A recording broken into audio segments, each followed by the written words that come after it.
Hello again to all my food warriors and welcome back to the channel. It has been a very busy week and a very busy weekend, both on and off the field, and we just want to settle in tonight, Sunday night, as a family and have a proper home-cooked meal and reconnect and kind of settle in for the week ahead. There is nothing more comforting than Ragu alla Molisana. This is an old family recipe. My father is from Molise, the region of Italy, actually the town of Campobasso, in the region of Molise. Molise is the region of Italy just to the east of Rome, so somewhere kind of middle of the boot. But still, La Cucina Povera is alive and well in the region of Molise, Abruzzo, Lazio, and south. And certainly this is one of those dishes that really speaks to kind of feeding the soul and feeding the body. This is a long simmered ragu, different kinds of meat, and lots of veg. And we're going to be making some hand-cut noodles to go along with this, just because it is the end of a busy week and we want to kind of take the time to reconnect as a family, and this is one of those dishes that does exactly that and certainly will fit the bill. So we're going to start things off. I've got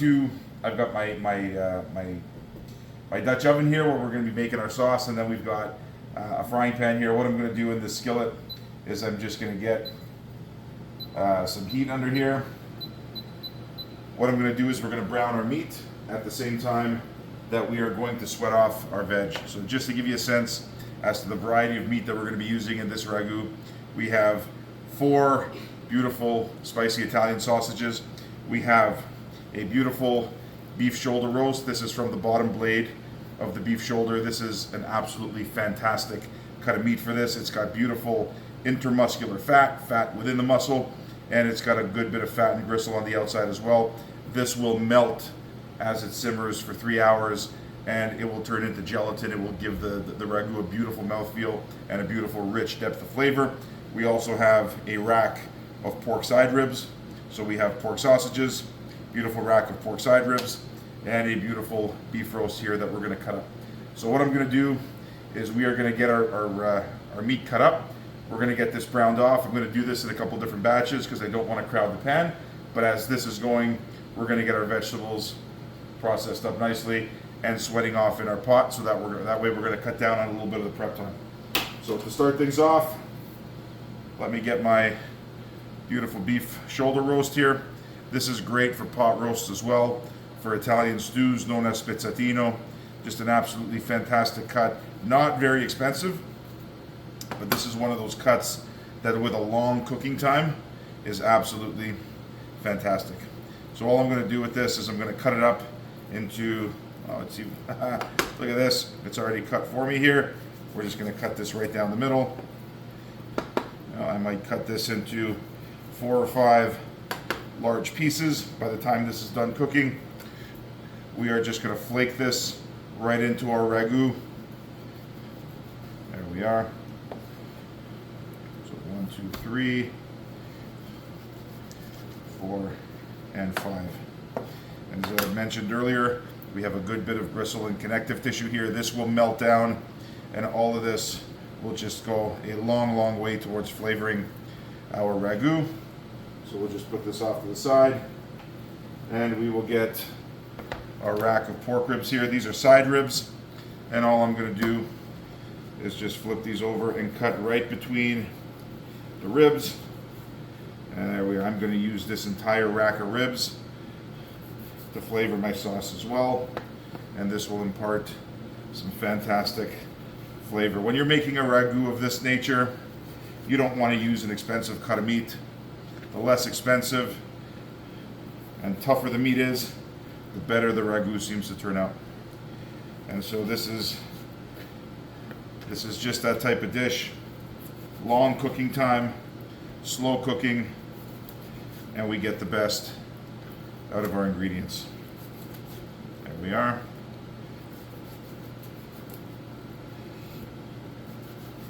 There we are.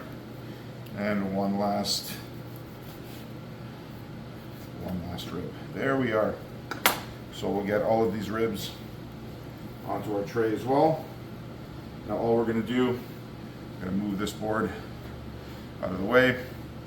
We have a clean board underneath.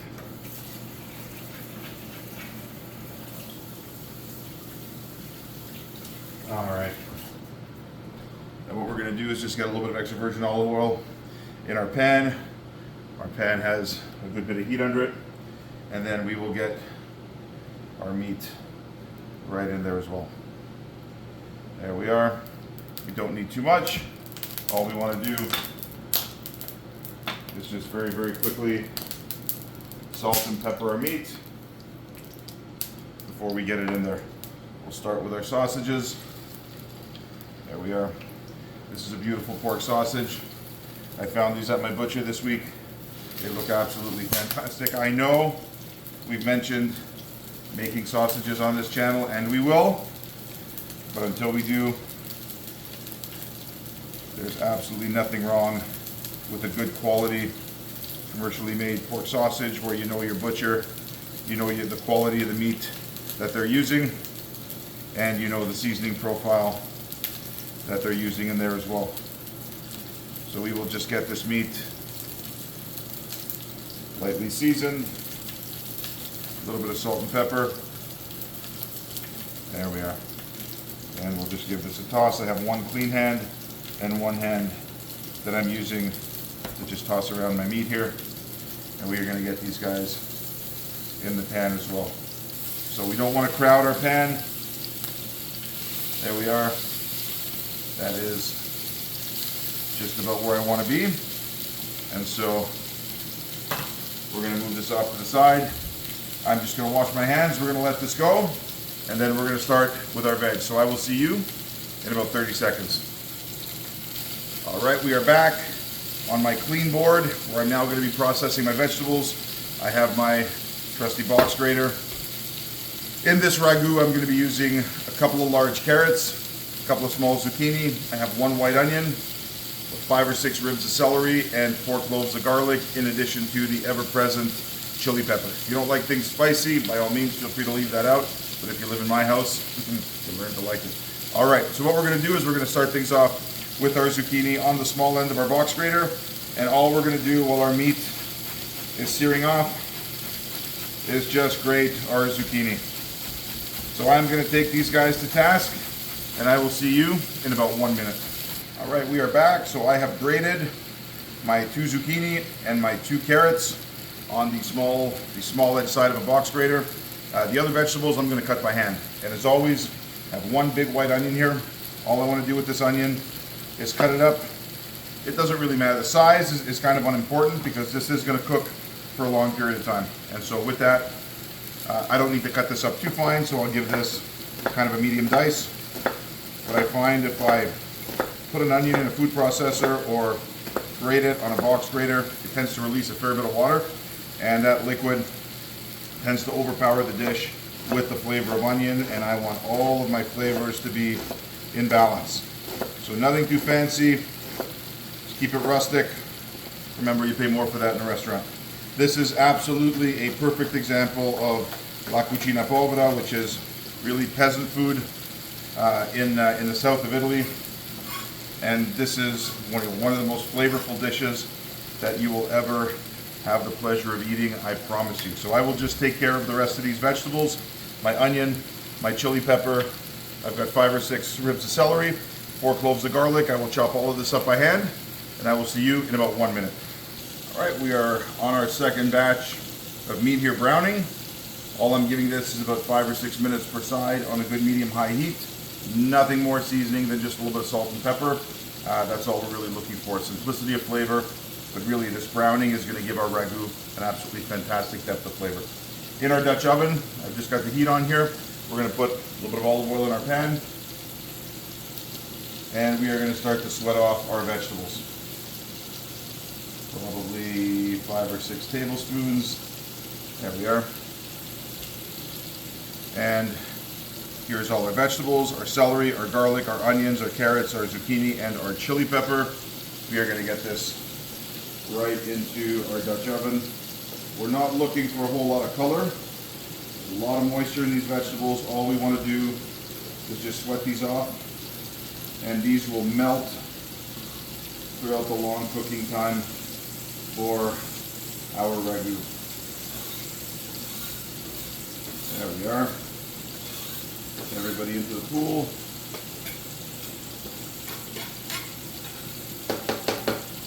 Now what we're going to add here is just a little bit of salt and pepper. There we are.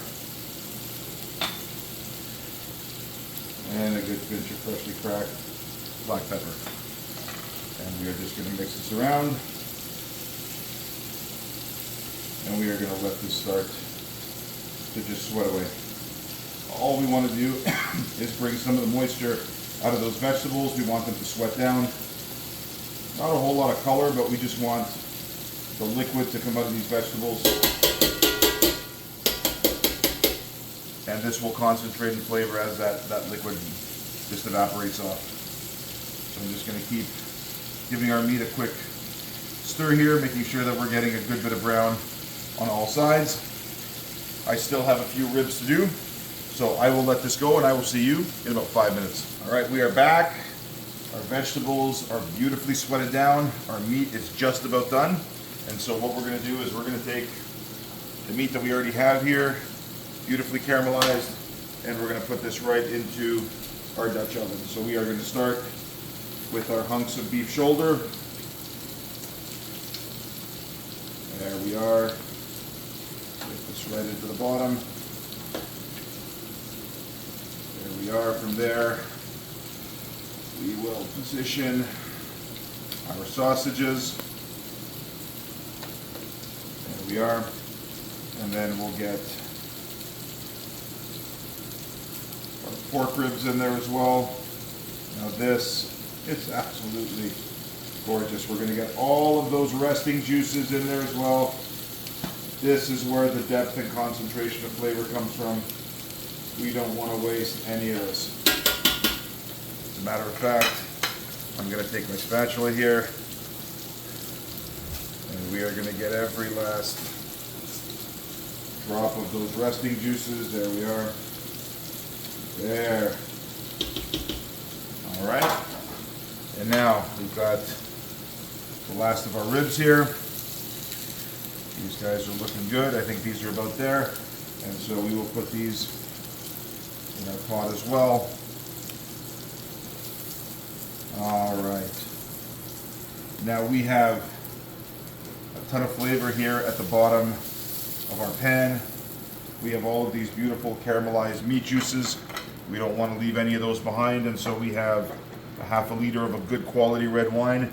This is a good dry Sangiovese, and all we're going to do is we're going to pour this into our pan and we are going to let that deglaze. And all that means is we're going to stir this around and we are going to get all of these beautiful crystallized juices to release and melt into our wine. If we were doing this all in one pot, all of these juices would be in our Dutch oven and we would be deglazing our Dutch oven with some wine. So all we want to do is just make sure we get all of that goodness right off the bottom of our pan. There we go. And not to worry that there's alcohol in the wine. By the time this is done cooking, virtually all of the alcohol will cook off. Alcohol has a lower boiling point than water, and so before this sauce will ever come up to a boil, the alcohol in this wine will have boiled off. There we are. All right, so what we're going to do now, we're going to shut the heat here on our frying pan, and we are going to take all of this and pour it, there we are, right into our Dutch oven.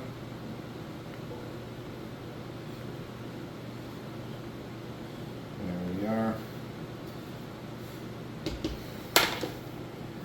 Beautifully clean pan. And what we're going to do now is we are going to add in our homemade crushed tomatoes. As always, in here I have parsley, celery, and basil. Just to flavor these, I make these every couple of years. And this is my homemade version. All we're going to do here is we're going to pull out the celery and some of the herbs as they have done their job and they have nothing more to give. And so all I will do is I will fill this up with my jarred tomatoes, and then I will bring this up to the boil. This will take about, I'd say 15 minutes or so, so I will see you in about 15. It's been about 15 minutes or so. Our ragu is just coming up to the simmer, just under the boil. I've got a few bay leaves that I'm going to add before I throw this into a 325 degree oven, and I'm just going to let this go for about 3 hours. So this is going to be a fair bit of time in the oven. The reason why we're not doing it on the stovetop with this type of sauce, I find if it's done on the stovetop, you've always got to come back and give it a stir, otherwise you tend to get hot spots at the bottom of the pan, and you run the risk of scorching the ragu. And we put a lot of work into this, so we want to take out a little bit of scorching insurance. We're going to finish this off in the oven. The oven is a much more gentle heat where the heat actually penetrates and cooks the ragu from all sides, thereby eliminating those hot spots. So I've got 4 or 5 bay leaves that I'm just going to throw in here, and we're just going to dunk these under the surface. We will fish those out later.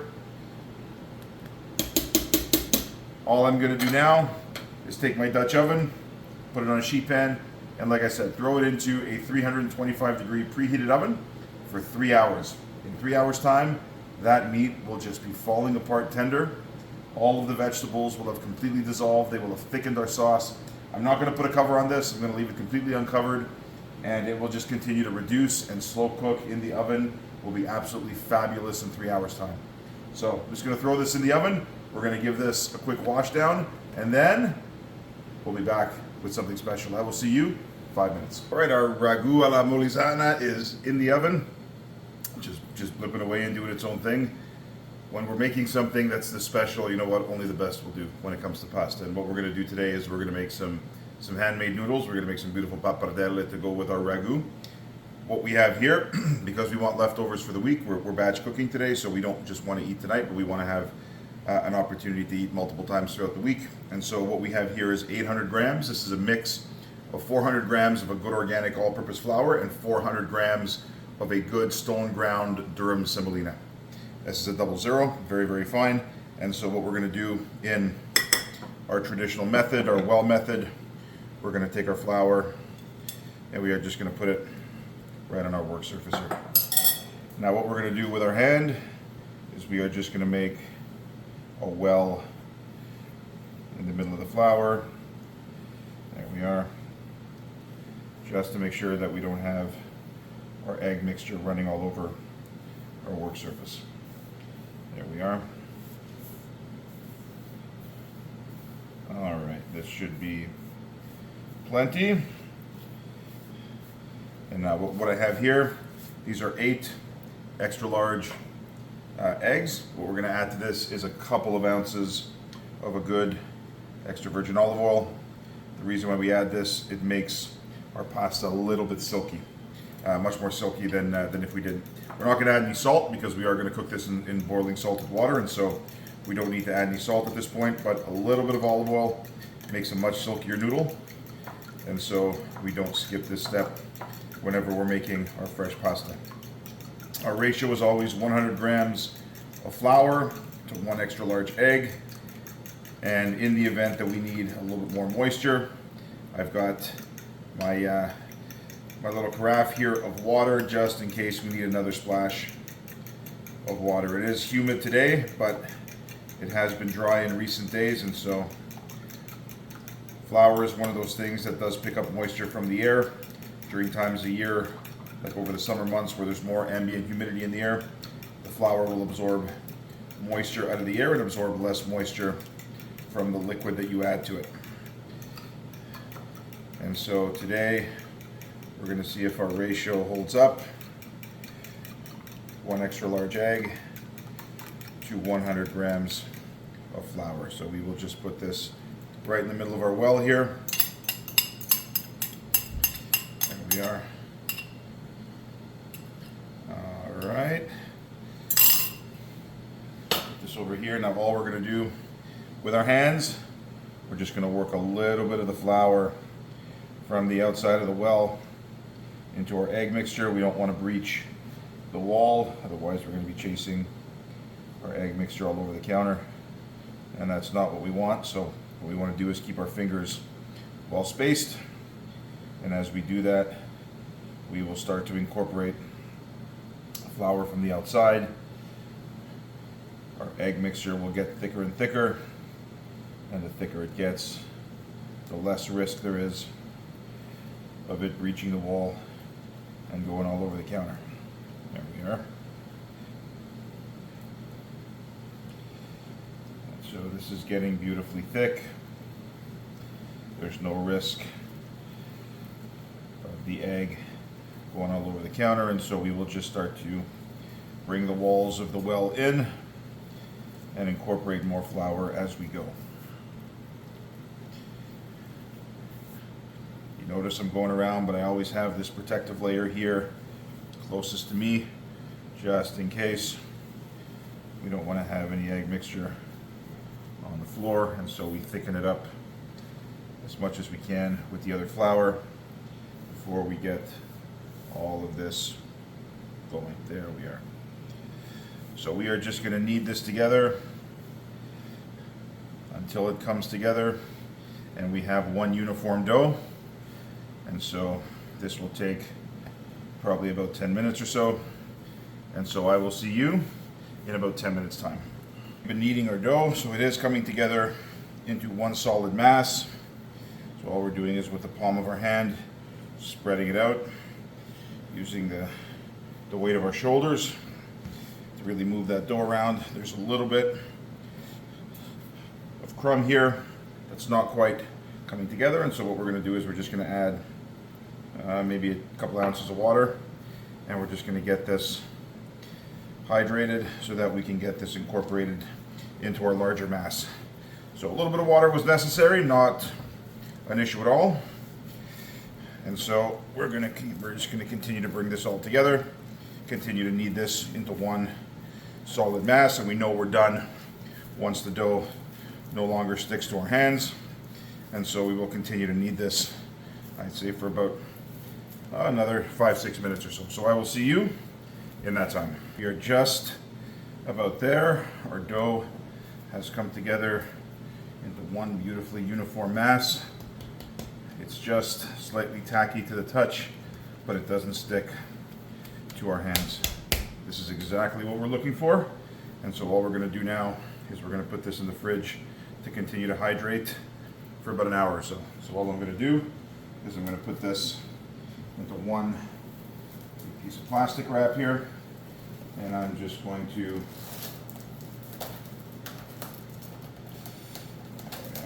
just going to wrap this up, make sure that we are completely sealed, and we're going to throw this in the fridge for an hour. Now what's going to happen to this dough over the next hour is all of that liquid will get absorbed by all of the flour, and it will be a much more homogeneous mass, and then we'll be ready to deal with this. So I will see you in about an hour and a half's time.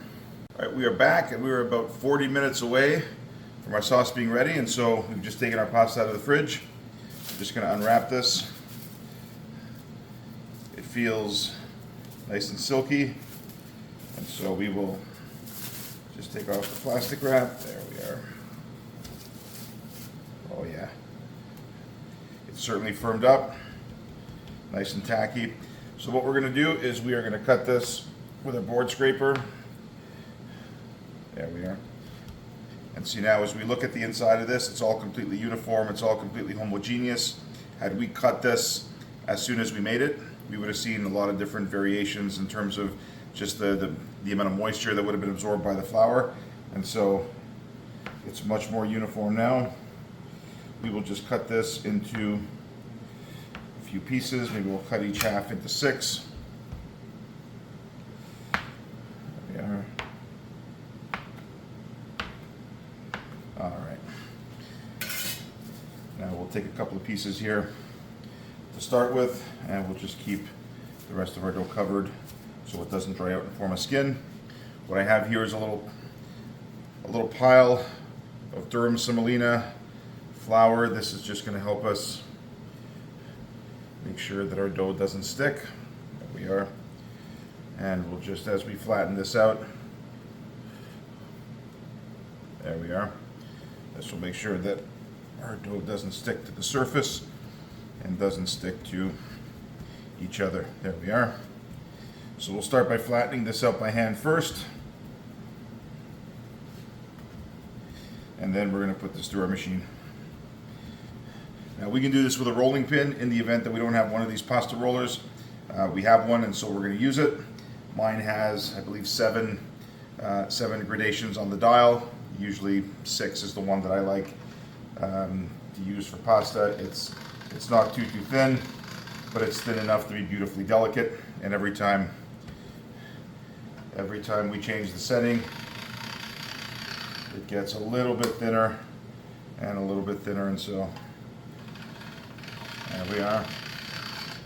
We're going to run this through all 6 settings, and every time we do, we're going to make sure that it gets a little thinner and a little thinner. There we are. Now number 5, we're just going to put a tiny dusting of flour just to make sure that it's not going to stick.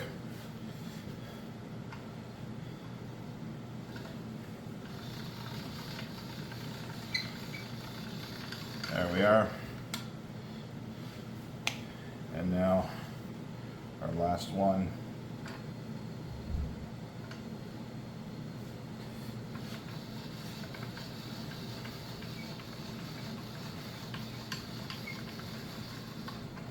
There we are. Look at that, a beautiful thin sheet of pasta. We're just going to run it through this one last setting one more time. There we are.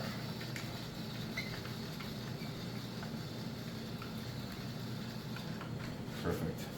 So what we're going to do now is just put a little bit of our semolina on our sheet pan here, just to make sure that nothing sticks. There we are. And we will pull this guy out. There we are. Perfect. So this is too long for our sheet pan, and so what we're going to do is we're simply going to cut this guy in half. There we are. Just so that it fits perfectly on our pan. And as we lay these down, we're just going to give these a very, very fine dusting of flour. And so we're going to do this again, just one more time, starting at the thickest setting.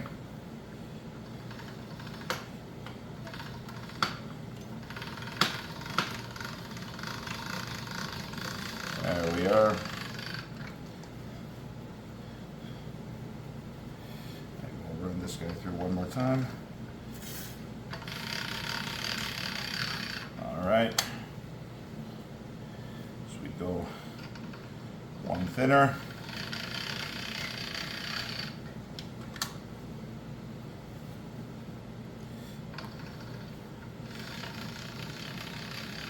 There we are.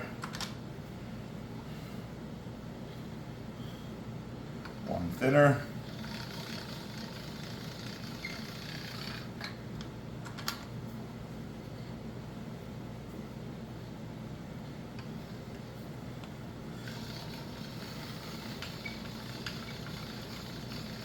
There we are.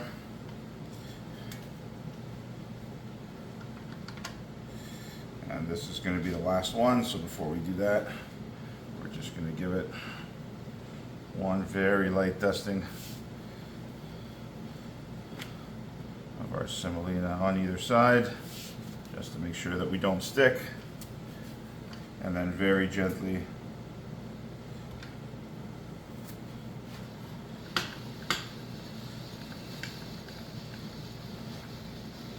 there we are.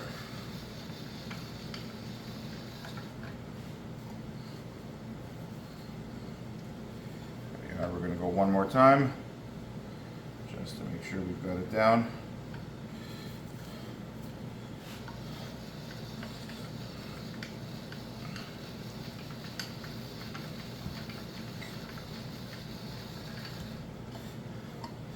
There we are. Look at that. So we will just lay this down on our counter. This one we might cut into 3, just to make sure that it fits on our sheet pan. There we are. And then, as we did before, we will just very lightly dust these with a little bit of semolina just to make sure that they don't stick. So I'm going to take care of all these, and then I will see you with a beautiful sheet pan of beautiful fresh pasta sheets. All right, we are back. It's taken about 15 minutes or so to roll out all of our sheets. We've got a couple of sheet pans here.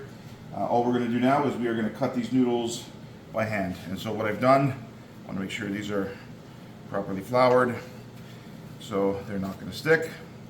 And all we're going to do is we're going to put a couple of these on top of each other. And if we floured these correctly, these should not stick. And what we'll do is we'll start, there we go, we'll start with 3. And this is how we're going to do it. We're just going to simply fold these in half, very sharp knife. And what we're going to do is we're going to make what's called a pappardelle. The pappardelle are probably noodles that are about, I'd say, the width of your thumb, give or take. So we want something that's somewhere between 3/4 of an inch and an inch wide. And so all we're going to do is we are just going to, boom, go right down.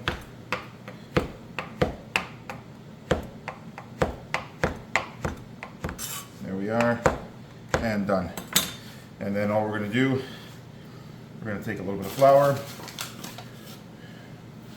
We're going to put a little bit of our semolina here on our sheet pan, and we're just going to separate these. And if we've done our job and we floured these appropriately, these should not stick at all.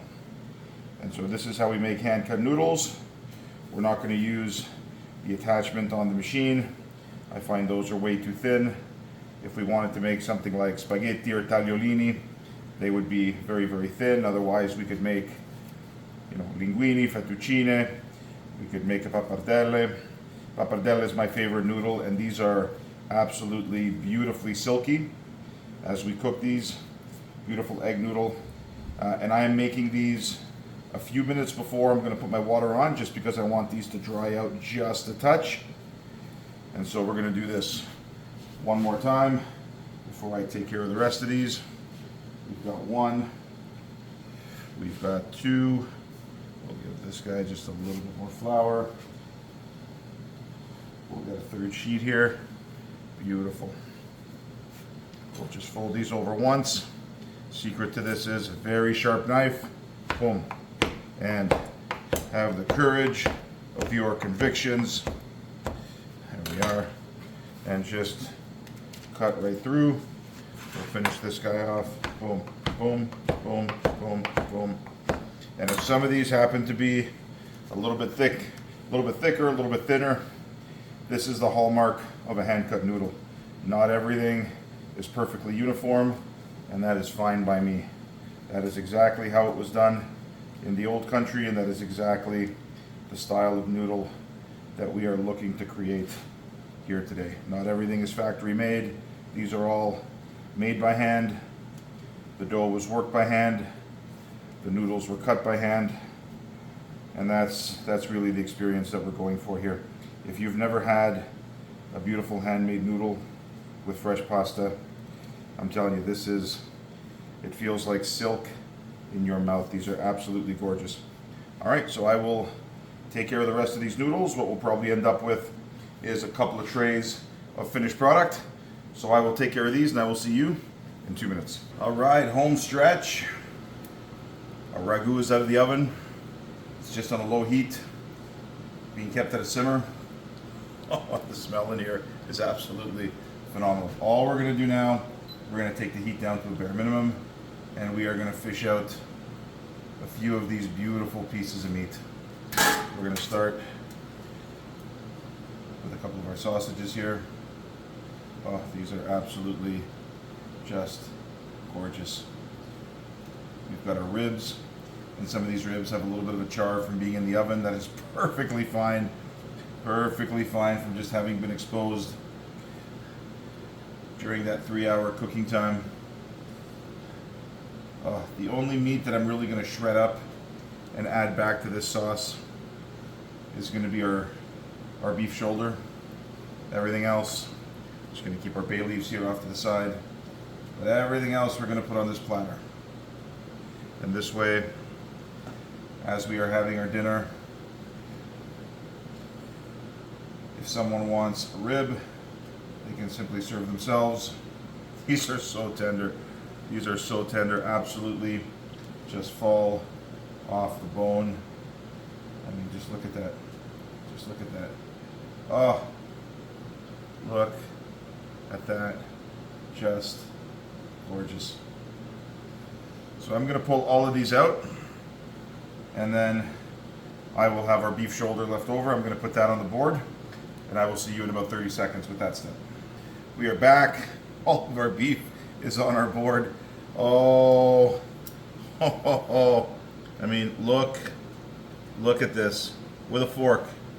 All we need to do here is just flake this. It is absolutely fall apart tender. This is what I'm talking about. And all of this is going to go right back into our sauce. If there's any extraneous fat here, we can certainly find it as we flake this. This is all meat. And so we have one little piece of sinew here. And that's it. This, look at this, absolutely beautiful beef. Look at that. Just flake it apart with a fork. No knife necessary. And all of this will go right back into our pot. So, there we are. Now before we do, we are going to have a little taste test.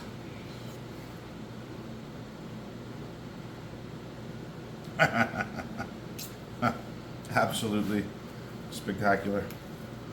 And so all I'm going to do, I'm going to shred up this beef. All of this is going to go right back into the pot. We are going to give it one final seasoning before this goes to the table. Behind me on the big gas stove, I've got our big pasta pot on the gas. These burners I have here on the countertop are just too small. And so we're going to get that up to the boil. We're going to get our pasta boiling. We're going to get everything into our beautiful ragu. We might nibble away at some of this in the meantime, as that is the chef's privilege. You know what? I'm just going to go right in here. I've got to try this little, oh.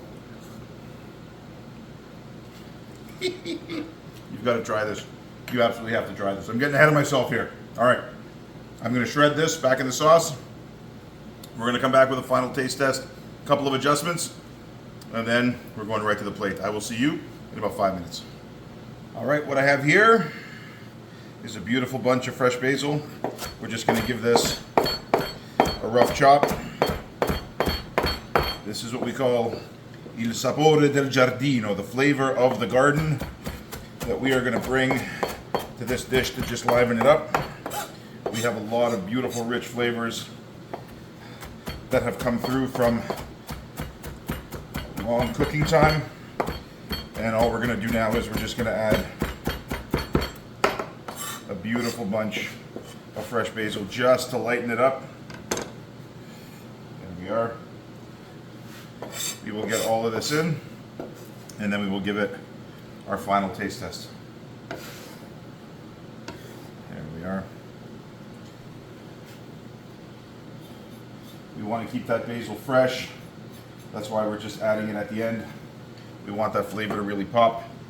Had we added it a little bit earlier on, the flavor of the basil would certainly be muted. Now, there are a number of different ways to eat this dish. Certainly, traditionally in Italy, the meat having been cooked with the ragu and having flavored the ragu, this meat would have been eaten as a separate course, maybe with a tossed green salad, a nice bit of crusty bread, a glass of wine.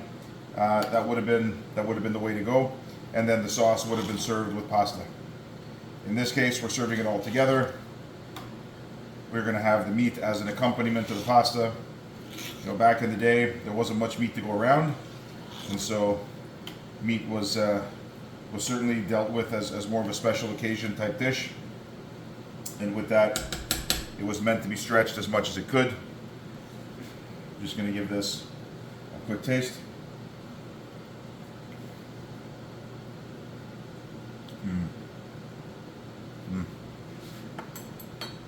So we're just going to finish this with a little bit of salt and pepper, a little pinch of pepper, one final pinch of salt.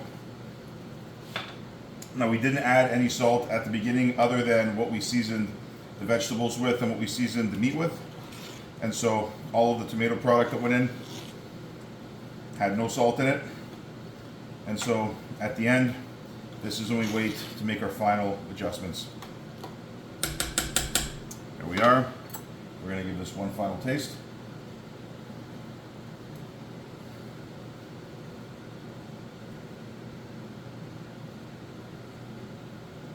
That is fantastic.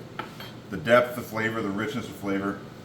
You get absolutely everything. The sweetness from the vegetables, the richness from the meat, a little bit of the heat from that chili. Absolutely fantastic. And a little bit of that brightness, that acidity from the wine. Very well balanced, very rich, very satisfying. So we've got our pot of water that's just about coming up to the boil. We're going to get our noodles in there. And then we will see you when we combine and we're ready to go right to the plate. All right, we are back. We have just drained our pasta. Our pasta has cooked for no more than 3 minutes in aggressively salted water. And all we're going to do is just add this right into our ragu. There we are. Let's get all of these guys out.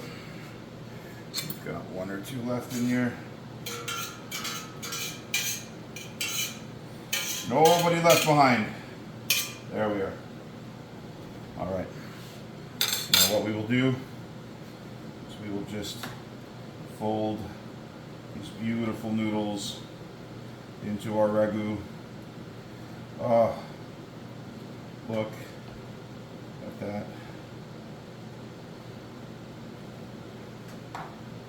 There we are. Get all of that beautiful sauce up from the bottom. There we are. Coating these noodles. And we are just going to finish these for the last 30 seconds or so in this beautiful, rich ragu. Now, if at some point we didn't have time to make fresh noodles, could we have used dry pasta? Absolutely. Absolutely no problem there. A good quality dry pasta would work well as well. But this is just a different experience altogether. My family loves fresh pasta. It really isn't all that difficult to make. Would I make this on a weeknight? Probably not on a weeknight, but certainly on a weekend where I had things going on. This ragu certainly is able to take care of itself as it sits there and just lips away and reduces in the oven. And I could certainly be doing other things. Look at this, absolutely gorgeous. And now, to finish this, we will go right to the plate. We will go in there with a few beautiful scoops of our pappardelle in our ragu alla Molisana. Oh, look at that. Look at that. Just absolutely gorgeous. Rich, meaty, absolutely fantastic. There we are. Now we're just going to kill the heat here. And we are going to go in with a beautiful spare rib. We are going to go in with a beautiful piece of sausage here as well. Look at that, so tender, it just splits apart with a fork. And the way we're going to garnish this, as we always do, now typical for the region, pecorino romano, as it is right beside Rome. Here I have parmigiano reggiano. And we're just going to let this snow, as we always do. Oh, look at that. Absolutely fantastic. We're just going to work this in. Oh.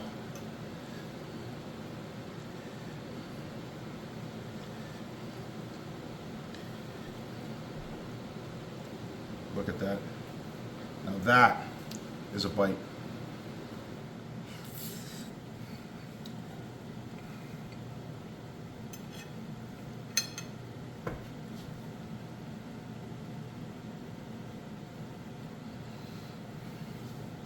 I can't tell you how many times I've eaten this. It never fails to amaze me. So silky, so delicate, absolutely fantastic. A little bit of sausage.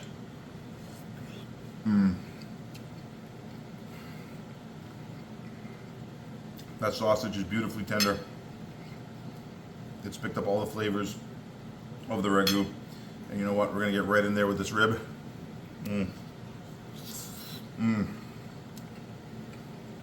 Clean off the bone. Absolutely fantastic. I do hope you try this. From my family to yours, this is one of those dishes that I'm telling you, you will make time and time again. It is so good. Feeds the soul as much as it feeds the body. I do hope you try this. As always, do like and subscribe if you find the content useful. Do share it, as that is the point of the channel. And as always, this is Coach Joe saying I will see you on the next one.